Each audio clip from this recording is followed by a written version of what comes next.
If you're the kind of person who likes to dig into the weird corners of the internet, or maybe just someone who enjoys a good campfire story, this one's for you. It's about a man named Daniel Reese. Now, Daniel wasn't famous. He didn't have any YouTube channels or a rap sheet a mile long. He was just a quiet, unassuming guy from a small town in Oregon, a place called Mill Creek, a population barely scraping 2,000 people. But what happened to Daniel? Well, it's kind of a story that starts off slow, pulls you in deep, then hits you with something you never saw coming. Welcome to The Smoking Sun, where I tell true crime and creepy stories. If that's something you're interested in, please consider subscribing to the channel and hit that like button. Now, back to the story. Now let's set the scene. It's 1998, late fall, and the leaves of Mill Creek are turning that rusty orange color that makes everything feel a little nostalgic and a little eerie all at once. Daniel Reese is 34 years old, a wiry guy with dark hair that's starting to thin, and a pair of wire-rimmed glasses that always seems to sit crooked on his face. He worked as a mechanic at a little shop called Hank's Auto, fixing up old pickup trucks and sedans for the locals. He was good with his hands, kept to himself mostly, and lives in a modest trailer just outside of town, surrounded by dense pine forest. People in Mill Creek describe him as nice enough, but nobody really knows him. He's not the guy you invite to the bar after work.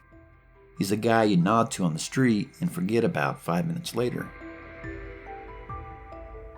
But on November 12, 1988, Daniel Reese disappeared. And I don't mean he just didn't show up to work one day. I mean he vanished, like someone hit the delete key on his entire existence.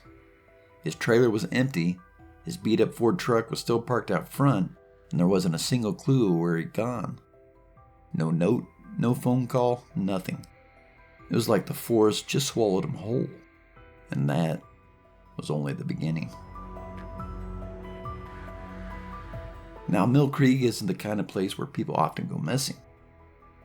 Sure, you've got hunters who get lost in the woods sometimes, or teenagers who run off to Portland for the weekend and scare their parents half to death.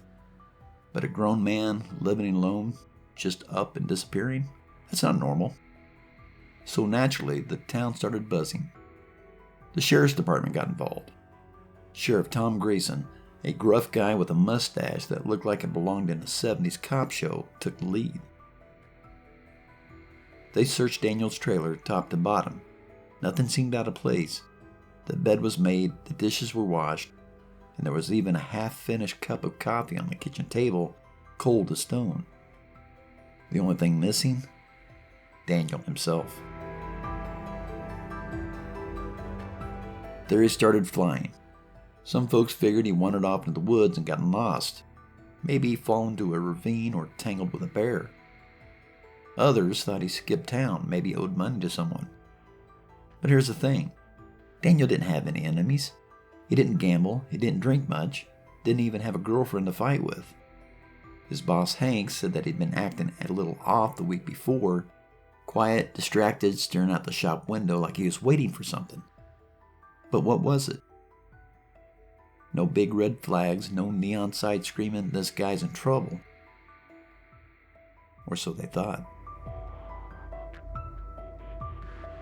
The search went on for weeks. Volunteers combed the forest, dogs sniffed around, and deputies knocked on every door in Mill Creek. They even dragged the creek that ran behind Daniel's trailer, thinking maybe he'd drowned. Nothing. Not a shoe, not a scrap of clothing, not a single trace. It was as if Daniel Reese had never existed. By Christmas time, the case was cold. Sheriff Grayson filed it away, and Daniel Reese became one of those small-town mysteries people whisper about when the nights get long. Fast forward 6 years. It's 2004 now, and Mill Creek has mostly moved on. Daniel's trailer sits abandoned, slowly being reclaimed by the woods, vines creeping up the walls, windows fogged with grime. Most people assumed he's dead. A ghost story for kids to tell around a bonfire. But then something bizarre happens. On a rainy Tuesday in April, A woman named Sarah Jennings walks into the sheriff's office with a story that makes everyone's hair stand on end. Sarah's a local single mom who works at a diner on Main Street. She's not the type to make stuff up. She's practical, no nonsense, the kind of person who calls it like she sees it. She sits down across from Sheriff Grayson, her hands trembling a little, and says, "I saw Daniel Reese last night." And she wasn't kidding. Grayson blinks, thinks she's joking, but Sarah's dead serious. She tells him that she was driving home late after her shift around midnight when her headlights caught a figure standing on the side of the road near the old logging trail. It was pouring rain, so she slowed down, figuring it was someone who needed help. As she got closer, she saw his face. Pale, gaunt, those crooked glasses unmistakable even through the downpour. It was Daniel. She knew him from years back, served him coffee at the diner plenty of times. She rolled down her window to call out to him, but before she could say a word, he turned and bolted into the trees like a deer spooked by a hunter. Gone. Just like that. Grayson's skeptical, obviously.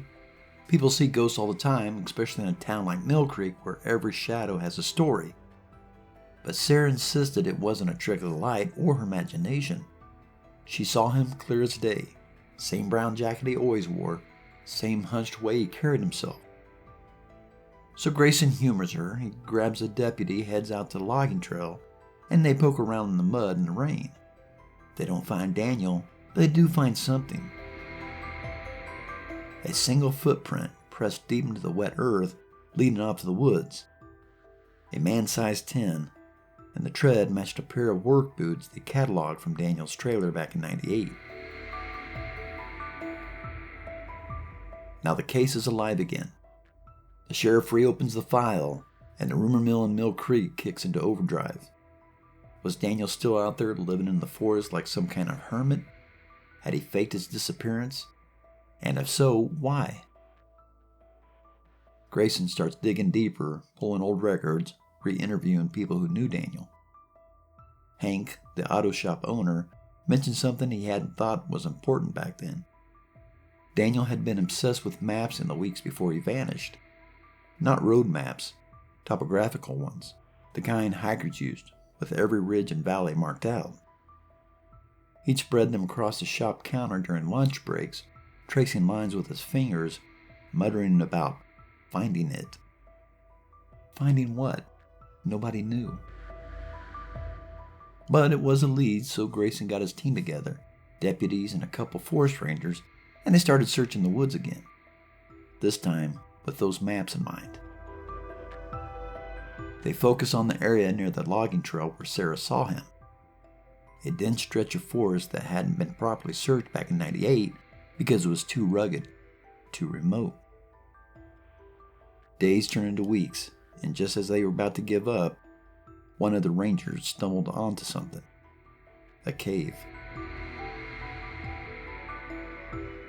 It wasn't much to look at, just a narrow crack in a rocky hillside, hidden behind a curtain of ferns.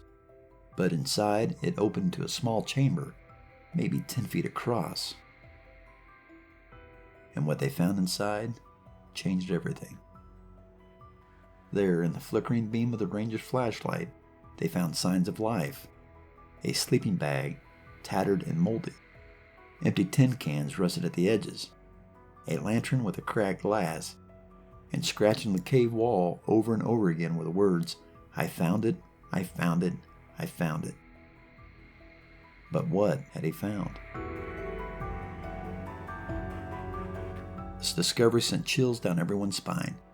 Had Daniel been living in here all this time? Was he still alive, hiding out like some modern-day caveman? The team collected everything they could, fingerprints, hair samples, and sent it off to the state lab. The results came back a month later. The prints matched Daniel Reese. No question about it. He'd been in that cave maybe for years. But where was he now? The story could have ended there.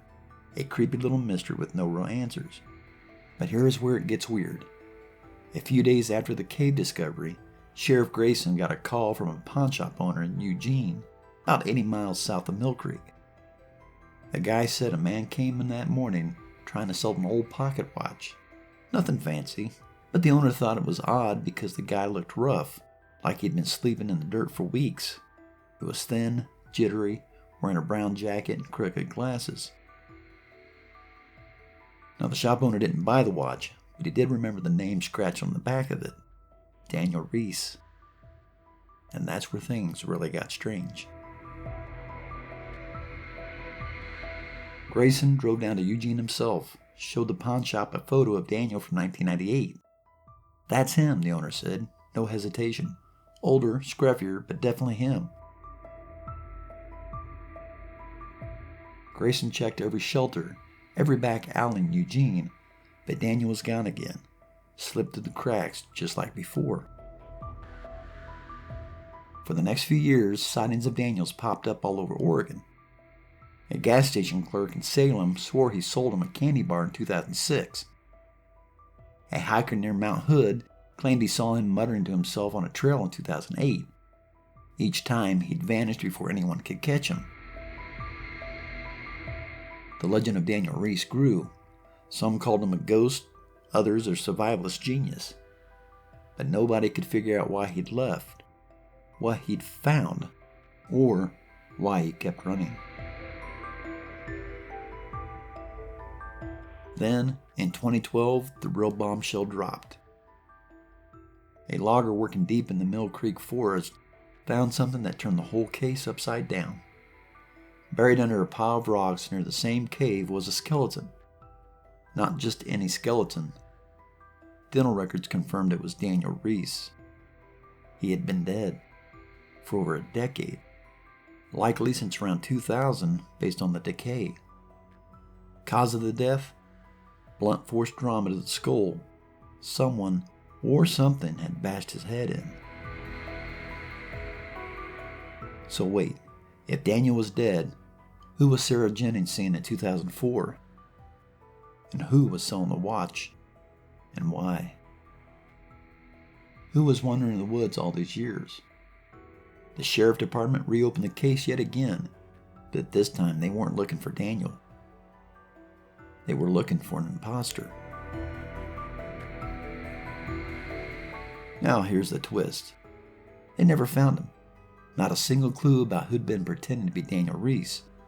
The fingerprints in the cave? Daniel's. The watch? Daniel's. Every sighting, every encounter, it was like someone had stepped into his life, worn it like a mask, then disappeared in thin air. Some think it was a drifter who found Daniel's body and took over his identity. Others say it was a killer covering his tracks by keeping Daniel alive in the public's mind. A few locals even whisper about something supernatural, a spirit, a doppelganger, something that didn't want Daniel's story to end. And maybe they're not wrong. To this day, nobody knows the truth. The cave's still there, sealed off now, a silent witness to whatever happened. Daniel Reese vanished twice, once when he walked away from his life, and then again when someone else picked it up and ran with it.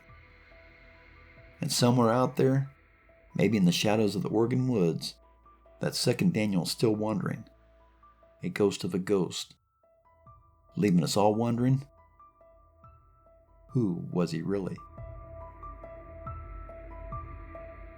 That's the story of Daniel Reese, folks. A quiet mechanic, a hidden cave, and a mystery that doubles back on itself until you're not sure what's real anymore. If you ever found yourself in Mill Creek, keep an eye on the trees. You never know who or what might be watching. Sleep tight. Thanks for watching the Smoking Sun channel. If you enjoyed this kind of story, be sure to subscribe for more stories just like this one. And as always, see you next time.